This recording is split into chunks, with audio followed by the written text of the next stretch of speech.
Bom, pessoal, boa noite para todo mundo. Essa segunda semana, né, dos nossos encontros, a gente geralmente pega e tira dúvidas, né? Se alguém tiver alguma dúvida. E eu trouxe dois exemplinhos, assim, bem curtos, só para a gente pegar a ideia, vamos dizer, do cálculo de funções de dados. Tá? Eles não têm por objetivo ser super complexos e tal, mas é mais mesmo para a gente pegar a ideia e fazer o cálculo final aí. Eu vou até pegar aqui rapidinho o nosso módulo 2, ele está aqui. Eu vou tentar deixar ele aberto aqui do lado. E aí a gente tem os dois aqui. Deixa eu conseguir abrir aqui. Deixa eu só trazer esse cara para cá. Aí eu vou trazer esse módulo 2. Ah, não consegui, peraí. Assim. Pronto. Eu vou deixar aqui menor um pouquinho e a gente olha esse aqui. Todo mundo enxergando bem aí os dois casos? Então vamos lá. Pronto. Bom, gente, primeiro de tudo, só relembrar, né, essa nossa unidade vai até esse sábado. A gente tem um questionário que está disponibilizado lá no AVA para a gente praticar exatamente as atividades, praticar o conteúdo, não as atividades, né? As atividades ajudam a gente a praticar o conteúdo. E são, acho que, se não me engano, acho que eu coloquei 10 questões, né? São questões abertas, porque a ideia da gente fazer e começar a trabalhar com ponto de função é exatamente fazer de forma aberta para poder discutir, né? Como podem ter coisas que são mais interpretativas, então acho que é interessante a gente ter questões abertas, tá? Então esperem aí questões abertas nas próximas unidades, tá? Então, se alguém quiser tirar alguma dúvida, pode falar aí, pode chamar aí no chat também, tá? E então, enquanto aí alguém talvez estiver pensando, eu vou só fazer então esses dois exemplos. De novo, são exemplos simples, mas para a gente olhar e entender aí como é que funciona a PF, especificamente a parte de funções de dados. Então, vamos só recuperar um pouquinho, né, o conteúdo aí. Acho que todo mundo já deve conhecer um pouquinho bem, mas sempre bom a gente relembrar, né? A gente está nessa, vou até aumentar aqui, a gente está nessa segunda etapa em que a gente está medindo funções de dados. Deixa eu ver se eu tiro isso aqui. A gente está medindo funções de dados, né? A princípio, a gente olhou e reuniu a documentação disponível, entendeu o que a gente vai fazer com essa contagem, se é uma contagem para um projeto novo, se é uma contagem para uma melhoria que a gente vai fazer, se é uma contagem de aplicação, ou seja, tem uma aplicação instalada, a gente vai contar, né? A gente viu que tem diferentes propósitos e diferentes formas no final de a gente contabilizar, né? Mas a forma de contar as coisas acaba sendo a mesma quando a gente está falando de contar funções de dados e funções de transação. O caso de funções de dados, né, a gente está olhando para tudo que organiza dados no sistema, então a gente está olhando para classes, a gente está olhando para tabelas, a gente está olhando para arquivos. Então, esse é o nosso foco na medição de funções de dados. Aí a gente explicou também e conheceu a ideia de arquivo lógico interno e arquivo de interface externa, aonde a grande diferença entre os dois é dizer que o arquivo lógico interno ele é uma função de dado que está sendo mantida dentro da fronteira da aplicação. Ou seja, dado que a gente está contando alguma coisa, a gente vai medir aquilo, vai medir alguma coisa numa aplicação, ou pode ser em várias aplicações, mas enfim, dado que a gente tem algum arquivo lógico que a gente identifica, né? A gente identifica se ele está sendo mantido dentro ou fora daquela fronteira da aplicação.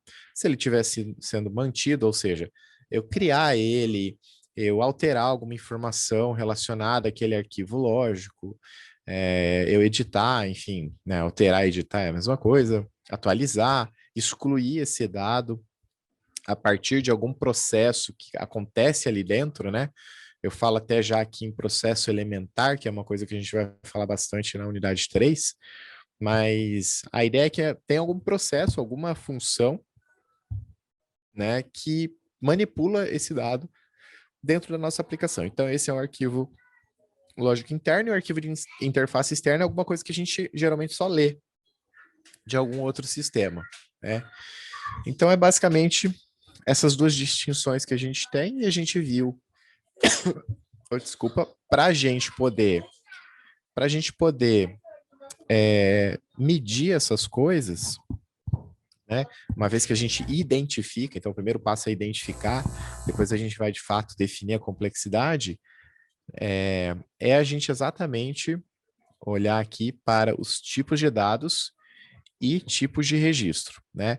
E aí tipos de dados, basicamente, né, em ponto grande, ou seja, eu vou acertar 80, 90% do tempo se eu considerar que tipos de dados são campos que o usuário enxerga. Lembrando, né, sempre que a gente está com o chapeuzinho de usuário. Então, a gente está olhando para esses dados a partir do ponto de vista do que o usuário entende que é interessante. Então, tudo que está relacionado a auxiliar, em alguma forma, a manipulação daqueles dados ou a manipulação do sistema em si, né, como alguma variável, uma flag, por exemplo, que a gente tenha que colocar, se aquilo não é reconhecível pelo usuário, então a gente não está falando de um tipo de dado, né? É sempre, lembrar sempre que a gente está olhando para o chapeuzinho do usuário. Mesma coisa serve para tipo de registro. É algo que é reconhecível pelo usuário e que subdivide, é um subgrupo que a gente chama, né? Um subgrupo de dados. Então, uma LI pode ter vários subgrupos para caracterizar, por exemplo, tipos de clientes diferentes, né? E que a gente mantém esses tipos de clientes no nosso sistema. Então, a gente tem, mesmo que eles não sejam usados todos os tipos de cliente, ao mesmo tempo. Né? A gente, para uma situação, a gente usa um tipo de cliente, para outra a gente usa outro, ou funcionário, tipo de funcionário, né? Ou processo, tipo de processo, essas coisas. A gente, se a gente olhar por essa perspectiva, a gente vai ter uma noção boa de tipo de registro. Tá? O William perguntou aí se em uma arquitetura MVC as funções de dados seriam os controllers.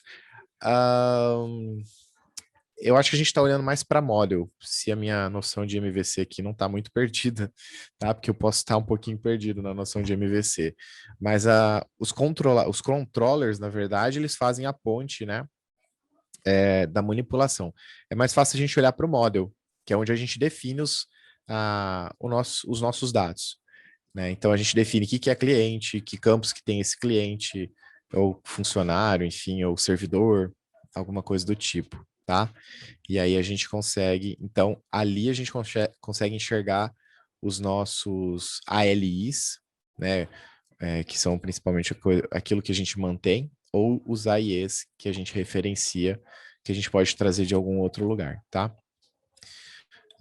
Então vamos lá, vou pegar esses dois casos aí, que são casos simples. Eles não são necessariamente completos também, porque a ideia é a gente talvez refletir aqui sobre vários casos possíveis, né, que a gente foi tratando aqui também, né? Então vamos lá. O primeiro deles é seu chefe solicitou a implementação de um controle de ponto. Né? Então, nesse sistema, o funcionário ele registra uma entrada e saída no ambiente de trabalho. Nos casos que ele esquece de fazer essa, essa entrada ou saída, ele pode justificar. Né? Além disso, ele pode acompanhar a presença com total de horas trabalhadas em um determinado período, e cada trabalhador pode ter acesso apenas às suas informações, ou seja, tem algum tipo de login aí associado. Né? Por outro lado, o gerente pode emitir um relatório com informações de presença de todos os funcionários. Então, a gente entende que tem funcionário, tem gerente. O que a gente consegue extrair de informação aqui? Claro que isso é vamos dizer assim, como se fosse uma solicitação que um cliente fez para a gente, né? No caso, o nosso chefe aqui. Que coisas que a gente consegue extrair de informação para dizer que temos aqui funções de dados? Bom, a gente pode olhar para que coisas a gente tem, que objetos aqui que a gente tem, né? Então, por exemplo, a gente tem funcionário, né, que registra a entrada e saída. Então, vamos pensar mesmo no processo de modelagem, né, em que a gente vai definir classes aí. A gente tem funcionário que registra entrada e saída, ou seja, a gente tem a noção de entrada e saída, a gente tem a noção de funcionário, a gente tem uma ocorrência que pode ser registrada, ou seja, eu posso criar uma ocorrência, eu posso excluir uma ocorrência, eu posso alterar uma ocorrência. Além disso, eu posso acompanhar a presença com o total de hora trabalhada. Isso é um cálculo que é feito. Então, não necessariamente a gente está falando provavelmente de um campo, né? Mas não necessariamente de uma tabela, né, que registra essas horas trabalhadas por período. Mas tem uma outra informação legal que é o período trabalhado, né? Então, eu posso ter essa divisão também aí.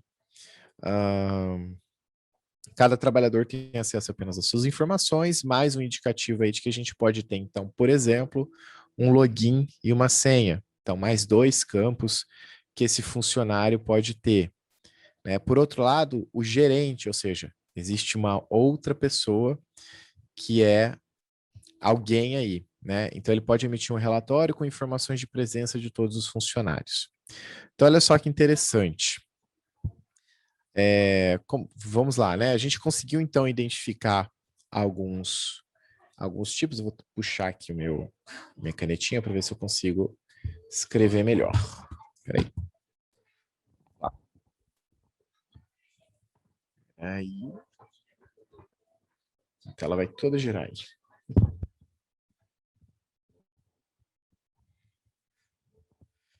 Então, vamos lá. Deixa eu ver se eu consigo colocar aqui. Quais são os possíveis arquivos lógicos, então? Eu vou tirar esse carinha para o lado por enquanto, depois a gente volta com ele. Quais são os possíveis arquivos lógicos? Então, que a gente identifica. Que nem eu disse, arquivo lógico é tudo que é reconhecível pelo usuário. Deixa eu até voltar aqui a nossa definição aqui. Cadê?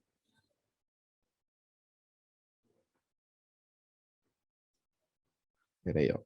Reconhecível pelo usuário, mantido por algum processo elementar e pela aplicação medida. Então, vamos tentar identificar. Olha só, eu tenho um funcionário. Eu sei que eu vou ter que, em algum momento, criar funcionários, né? Eu vou ter que criar, vou ter que excluir funcionário. Eu vou ter também uma noção de entrada e saída do ambiente de trabalho. Então, é como se eu tivesse aqui, primeiro eu vou colocar um funcionário. Eu vou ter uma noção de ponto, né? Que eu vou dizer o que é entrada e saída. É possivelmente um ponto. Eu vou ter uma ocorrência. Então, uma ocorrência está associada a um funcionário, né? Cada funcionário tem uma ou mais ocorrências, então claramente isso vai virar uma tabela para a gente, ou uma classe, enfim. Então, posso colocar aqui uma ocorrência. Percebe que o que eu estou fazendo aqui é muito a partir de uma análise de uma documentação muito simples, né? É claro que se a gente tiver um modelo de dados pronto, essa análise fica assim, muito mais fácil, né? O que a gente vai ter que talvez fazer é tentar identificar o que não é parte de um arquivo lógico, ou não é arquivo lógico, né? O campo, enfim, tipo de registro. Então aqui, ó, a gente pode ter ponto, um funcionário, a gente pode ter uma ocorrência. A gente sabe que tem uma coisa que é gerente. Então aqui, na verdade, eu tenho 2 especializações aqui, né? O cara pode ser funcionário ou pode ser gerente, né? O gerente pode emitir um relatório e o funcionário, só ele tem acesso a informações. Então a gente tem uma noção aí de usuário que tem perfis diferentes, né? E o funcionário, ele tem horas que ele pode trabalhar, ele tem um valor que ele recebe, enfim, um local de trabalho. O gerente pode ter simplesmente informações de locais de acesso que ele pode entrar, pode também ter outras informações aí que é de um usuário, que é de um funcionário, né? Porque, afinal de contas, um gerente é um funcionário da empresa, mas pode ter alguma informação adicional. Então, a gente pode dizer aqui que funcionário e gerente pode fazer parte de uma coisa que a gente chama de usuário. Tentando organizar aqui, de novo, é uma tarefa que está sendo muito mais de engenharia de software aqui do que de análise, do que de fato ainda de LI. Mas já ajuda a gente a entender isso, né? Que mais que eu coloquei? O ponto, né? Que vai ter algumas informações depois a gente pode escrever a ocorrência, e eu acho que a gente conseguiu olhar para tudo, né? Acompanha as horas trabalhadas, isso não é um ALI, nem um AIE. A princípio, a gente não tem nada que seja arquivo de interface externa, porque ele não fala para a gente aqui se tem alguma coisa que ele traz de outro sistema. Então, a gente aqui teria só ALIs. E aí, primeira pergunta, quais ALIs a gente tem? Né? Então, a gente conseguiu aqui identificar 3 ALIs. Ponto, ocorrência e usuário. Tá? Então, temos 3 ALIs. 3 arquivos lógicos internos identificados. Agora a gente vai proceder para contagem, né? Bom, para contagem para análise de complexidade e para contagem final. Então vamos lá. Quais os TRs e TDs desses caras? Então eu vou colocar aqui embaixo, ó. Usuário. Vou colocar usuário. Vou dar um zoom aqui rapidinho. Usuário. A gente pode ter, por exemplo, login, senha, nome, que mais? O usuário ele pode ter o cargo associado aqui já, né? Pode ter o salário. Vamos deixar com 5 campos. Vamos imaginar que tem esses 5 campos: login, senha, o nome, o cargo e o salário, né? Aí ele pode ser funcionário e pode ser gerente. O funcionário, vamos colocar que ele tem um campo que vai falar, é um sistema de controle de ponto, pode ser qual a baia de trabalho que ele pode trabalhar, qual é a baia e o setor. O gerente, por exemplo, aqui, pode ser que ele não tenha setor, então ele só tem aqui nível de acesso. Nível de acesso. Pode ter uma informação a mais aqui, tá? Então, olha só. Aqui, por enquanto, nós temos usuário, que é um ALI, né? Como tipo de registro. Estamos olhando para tipo de registro. Temos usuário, mas também vamos ter funcionário e gerente. Ou seja, para uma LI, que eu estou chamando de usuário, eu posso ter 3 TR, certo? Posso ter 3 TRs aqui. Por quê? Porque eu tenho o usuário e eu tenho essas especializações possíveis, tá? Então é isso que o nosso usuário reconhece aqui. E tipos de dados? Bom, aí eu vou olhar, eu tenho login, senha, o nome, o cargo, o salário, e se ele for funcionário e gerente, eu tenho mais 2 informações possíveis. Né? Lembra que a gente está olhando para as informações possíveis dele ter. Então, aqui, ele vai ter 3, 4, 5, 6, 7. Então, a gente está olhando aqui para 7 TD. 7 TDs aqui. Então, vamos lá voltar na nossa tabelinha e identificar, olha só. eu tenho 3. Eu tenho 3 aqui. E eu tenho 5, 7, né? Deu 7 TDs, então deu aqui. Agora, olha que interessante. Se eu tivesse 10, 12, 15 campos aqui, para mim não faria tanta diferença. Só ia passar a fazer diferença se eu tivesse de 20 campos para cima, né? Aí eu teria uma complexidade que poderia ser até alta. Nesse caso, eu tenho uma complexidade que é baixa ou média. Como eu sei que eu tenho aqui 2 a 5 tipos de registro, eu tenho 3 no caso, poderia ter errado aqui, poderia ter colocado 2, enfim, poderia ter colocado 4, porque apareceu mais um. Ainda assim, eu teria complexidade baixa, né? E aí, para complexidade baixa, eu estou falando de ALI, deixa eu mudar a corzinha aqui para ficar melhor. Isso aqui, ó. Eu estou falando de ALI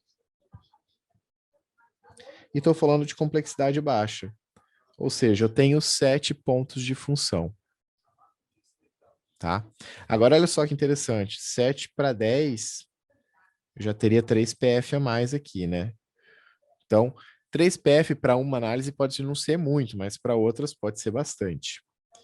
Mas, como a gente olhou aqui, 7 pontos de função, a gente claramente tem uma complexidade baixa, até mesmo, né, olhando assim, de novo, com algum nível de segurança, né, com alguma margem de segurança aqui, porque a gente está em 3 aqui, a gente está com um número bem baixo aqui. Então é bem seguro a gente dizer que a gente tem aí uma complexidade baixa no desenvolvimento dessa função de dado, né?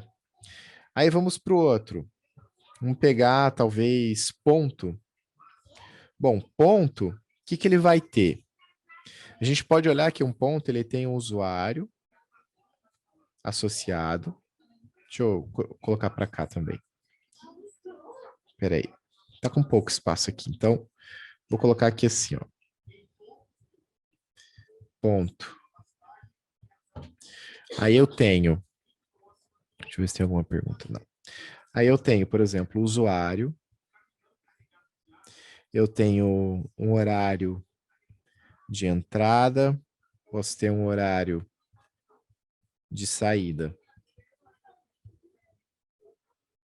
Posso ter essas três informações, né?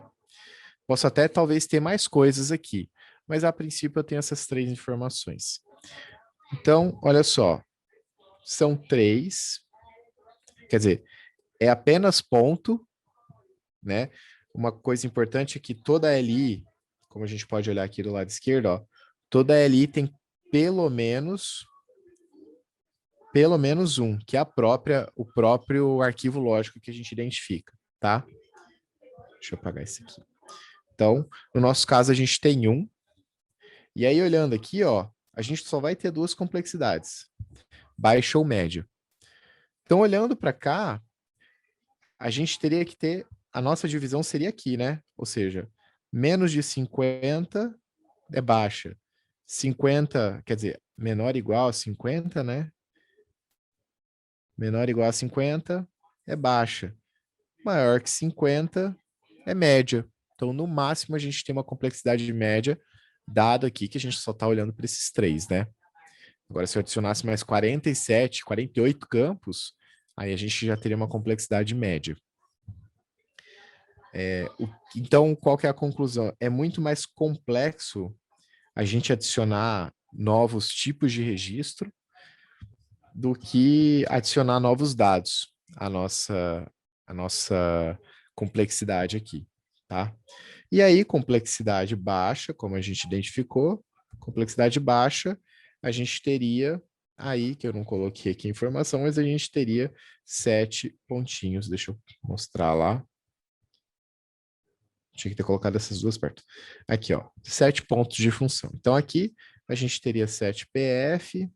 Aqui do lado direito, a gente também tem 7 PF. E por fim, a gente pode ter ocorrência. Deixa eu apagar isso aqui. Vou usar aqui. Ocorrência pode ter o usuário que criou essa ocorrência. Eu vou ter, por exemplo, a justificativa, né? Justificativa. Posso ver a hora que foi apresentada essa justificativa. E essa hora é interessante, que vale a gente lembrar, né? Que ela tem que ser relevante para o usuário. Se é um timestamp, simplesmente, aquilo pode não ser, por exemplo, um registro de log depois, isso pode não ser interessante para a gente, né? De novo, é o que é significativo para o usuário. Então, a hora aqui a gente define como significativa, então tá tudo bem. De novo, a gente tem um TR, que a gente só identificou a ocorrência, e 3 informações, usuário, justificativa e a hora, ou seja, 3 TD aqui. E aí, de novo, voltando lá, vai cair na complexidade baixa de novo, e a gente vai ter mais 7, vou colocar aqui, 7 PF. Então, 3 vezes 7, a gente vai ter no total, somando aqui, vou colocar aqui em cima, ó, a gente tem 7 PF mais 7 PF mais 7 PF, total 21 PF, ou seja, 21 pontos de função relacionados apenas a funções de dados. Então, a gente olhou para esse sistema, a gente só olhou para a função de dado.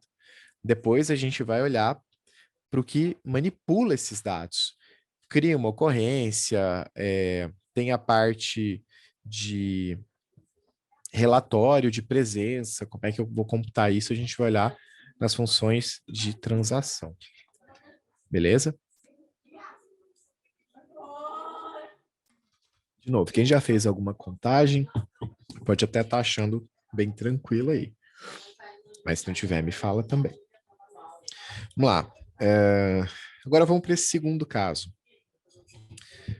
Com a pandemia do coronavírus, foi necessário desenvolver um sistema interno de monitoramento de dados da pandemia. Então, o chefe solicitou a implantação do sistema, que é só uma nova visualização de dados já coletados sobre dados de saúde dos municípios, como número de internação, caso de coronavírus, entre outros. Você e sua equipe farão ajustes necessários para rodar na web, fazendo atualização dos dados diariamente. A interface não possui login nem senha, apenas um portal onde esses dados são acessados. Então, olha só. Nesse caso, o que a gente tem? Vamos entender o problema, né? O nosso chefe quer que a gente puxe dados de algum lugar. Já tem a ideia de a gente estar fora da fronteira da aplicação. A gente vai puxar esses dados e apresentar esses dados para os usuários. Então, olha só que interessante, né? O que a gente tem aqui, né? A gente vai pegar dados de saúde. Então, provavelmente aqui vamos... É claro que essas informações podem estar, inclusive, separadas em várias tabelas. Então, uma das coisas que a gente precisaria considerar aqui, uma pergunta que a gente deveria fazer, né, é como estão organizadas, como estão organizadas essas informações. Por quê? Porque só falar que a gente vai usar dados de saúde pode não ser suficiente. De novo, esse é um exemplo de uma solicitação, enfim, e a gente não tem, às vezes, dados suficiente, né? Apesar de estar falando de dados aqui, a gente não tem informação suficiente para fazer uma contagem. Então, a gente precisa buscar essa informação em outros lugares. Vamos lá. O William perguntou: toda LI é uma TR, mas nem toda TR é uma LI. Sim, é uma afirmação correta. Por quê? Porque o tipo de registro, toda LI tem pelo menos um tipo de registro, não é que ela é um tipo de registro, tá? Toda LI tem um tipo de registro. Por quê? Porque eu identifico a função de dado a partir da característica, vamos dizer assim, principal, né? Tentando lembrar um pouquinho de modelagem, o ML é como se eu estou falando da classe principal, né? Então não tem como eu ter as subclasses, sem ter a classe principal, né? Então, pelo menos a classe principal existe ali. E ela, obviamente, define um conjunto aí de classes, né? Por exemplo, a história do usuário, que pode ser funcionário e gerente, todo mundo é um usuário, né? Um funcionário é um usuário, um gerente é um usuário, todo mundo é um usuário, mas eu tenho usuário também, que não é talvez nem funcionário nem gerente. Então, gerente e funcionário podem ser TRs nesse caso, mas não necessariamente são considerados por si só ALIs, tá? É o conjunto dessas coisas que no final é uma LI. Beleza? Então, vamos lá. Aí o que a gente estava olhando aqui, então, nesse segundo caso? É exatamente a questão de informação. A gente precisa, às vezes, de mais informação para conseguir extrair essas análises que a gente vai fazer. O que a gente poderia buscar? A gente poderia buscar tabelas que vão vir para saber quais campos vão vir, para saber quantas tabelas virão, né? E aí sim estimar, de fato, o que é informação. E lembrando que nem toda informação que a gente está puxando vai ser informação que a gente vai contar, né? Por quê? Porque, de novo, a gente tem que botar o chapeuzinho do usuário. Então, quais informações que, por exemplo, de dados de saúde, o usuário ia lá botar o olhinho dele, né? Então, quais informações? Ele falou ali, ó, número de internação, vou colocar aqui, internação, casos de coronavírus, casos corona,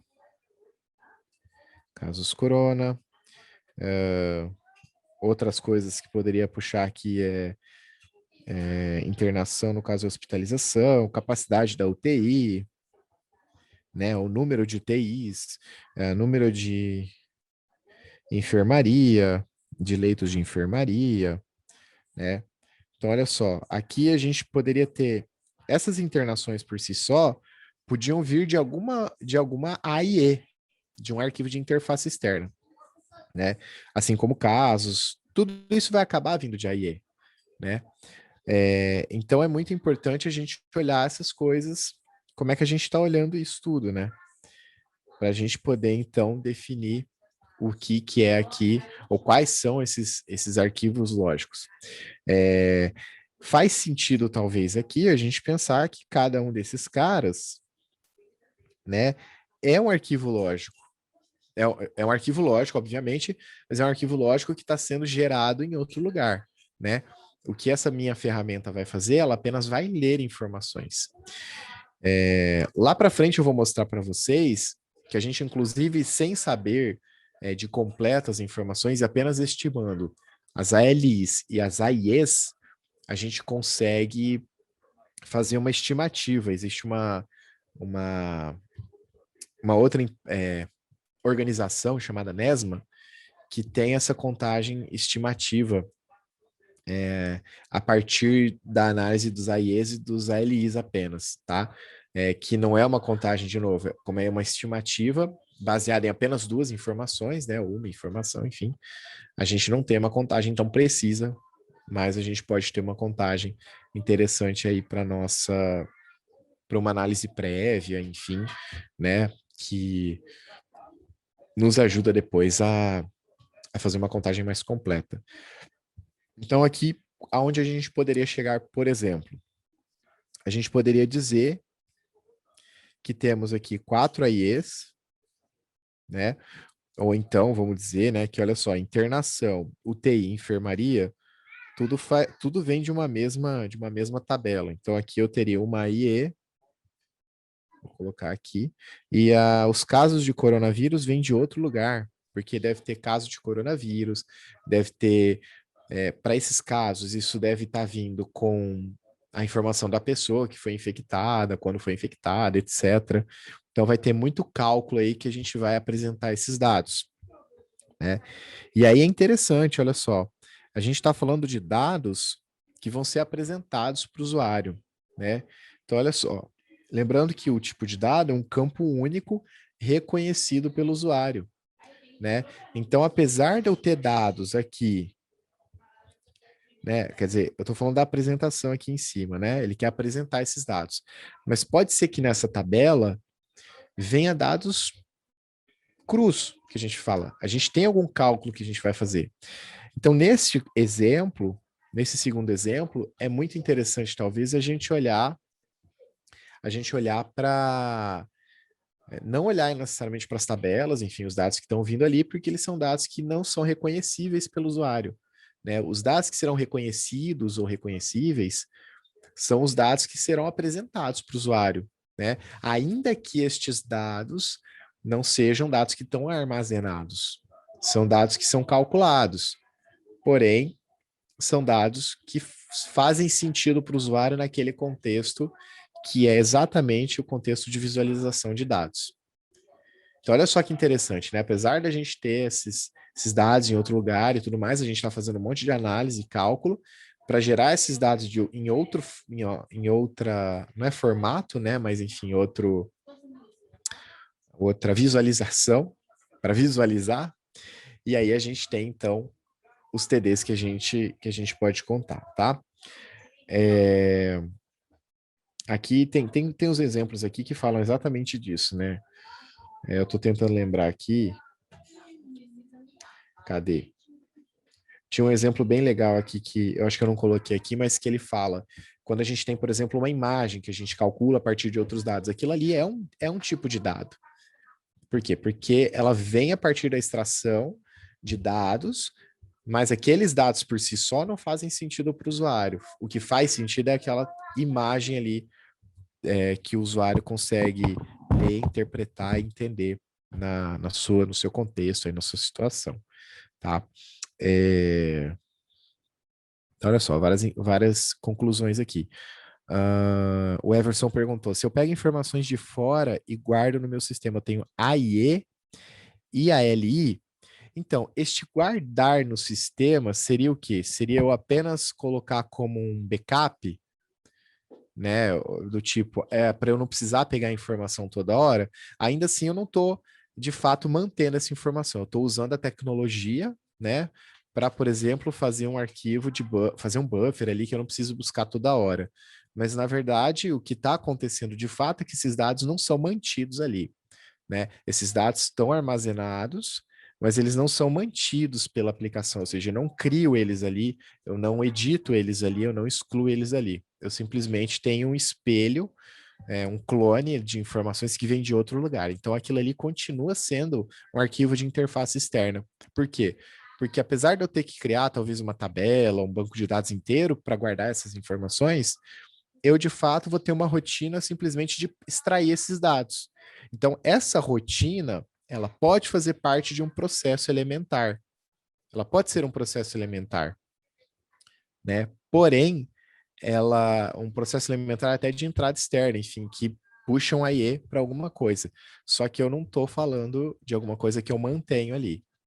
Porque o manter é o criar, alterar, excluir, delegar, enfim, essas coisas que a gente manipula esse dado, altera o que a gente fala, altera o estado desse dado, ou seja, ele passa a ser diferente a partir de uma da execução de algum processo elementar, e aí sim seria um ALI, mas nesse caso contrário, ele é apenas um AIE, tá? Que mais? A gente pode tirar de coisa legal aqui. Você e sua equipe farão os ajustes para essa aplicação rodar na web, né, fazendo a atualização desses dados diariamente. Então, acho que aqui a interface não possui login nem senha, é apenas um portal onde esses dados serão acessados. Então, esse sistema ele parece ser relativamente simples, é, com, falando do ponto de vista de complexidade funcional, né? Mas pode ser que talvez para extrair esses dados eu tenha que fazer alguma coisa muito eu adoro a palavra cabalística para a gente fazer, né? E esse é um aspecto interessante da análise de pontos de função. A gente, na análise de pontos de função, está olhando os requisitos funcionais. Então, essas questões de tecnologia, de segurança da informação, aspectos não funcionais, a gente não conta com a PF. Ou seja, significa então que a gente tá ferrado, a gente se fizer alguma coisa que é muito complexa, a gente não vai contabilizar? Não, a gente tem como levar em conta isso na nossa análise, mas não do ponto de função em si, mas de quão complexo é fazer aquele ponto de função, né? Então, isso é uma coisa que a gente pode olhar de acordo. Aí, por isso, é interessante a gente ter a base histórica, porque a gente pode olhar o tipo de projeto que foi desenvolvido, o que esse projeto usou, quais requisitos não funcionais ele tem, né? Agora, se a gente quer contabilizar e computar até essa complexidade não funcional, a gente pode cair aí para um Snap, que é também, que o IFPUG também está mantendo, que faz exatamente essa contagem. É como se fosse a contagem de pontos de função, mas para requisitos não funcionais, né? Que pode ser, agora eu não lembro exatamente em qual versão ele está, mas ele é até gratuito, você pode acessar o manual diferente da CPM que você tem que pagar, enfim. O da Snap ele está disponível ali para a gente usar, tá? Então acho que eu falei demais, mas espero ter falado coisas interessantes aqui. E eu queria mostrar para vocês então esses dois casos para ter um pouquinho essa noção. Acho que não tem como em 2 casos a gente cobrir todos os casos e também talvez em 10 a gente também não conseguiria. Mas eu queria mesmo mostrar para vocês esse processo, né, com 2 casos, um que deu super certo, porque assim a gente conseguiu extrair informação a partir de uma análise muito superficial do nosso sistema, e um segundo caso que deixou mais dúvida do que solução, mas que mostra para a gente que a gente também pode ter essas dificuldades e que a gente pode ter que buscar mais informação para tentar resolver, né? Então, acho que foi bem, acabou sendo bem providencial aqui esses dois casos que eu separei aqui para a gente, tá? Então, alguém quer tirar alguma dúvida? Alguém quer ver talvez alguma outra coisa aqui? Fica à vontade.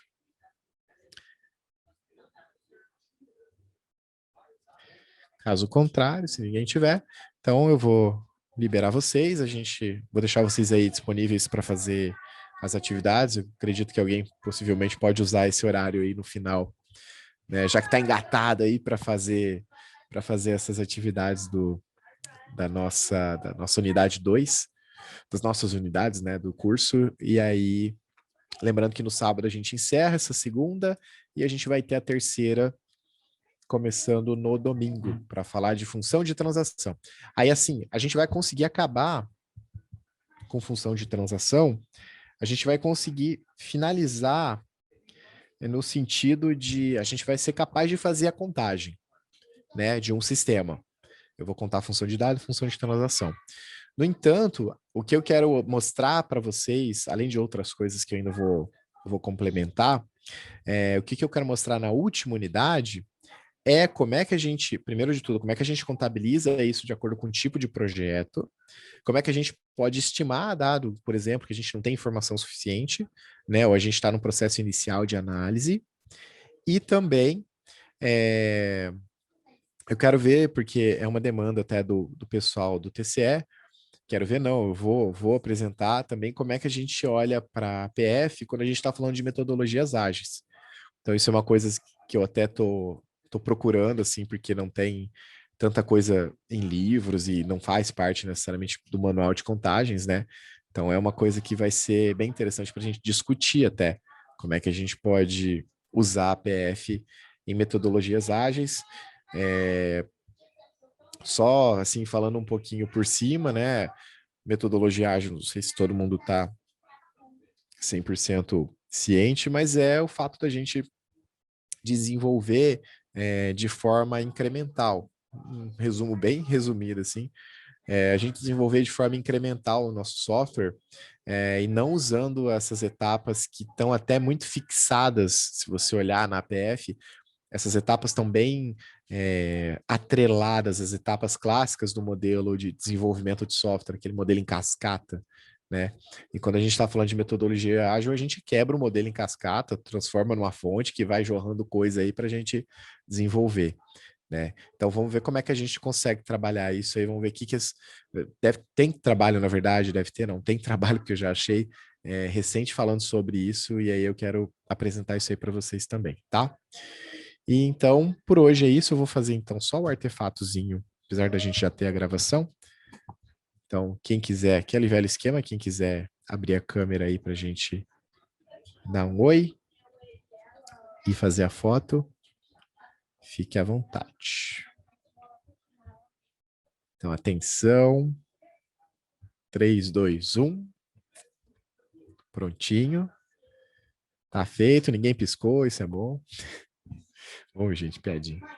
E é isso, gente. Então, tá encerrado. Vocês estão liberados aí. Agradeço a presença de todo mundo.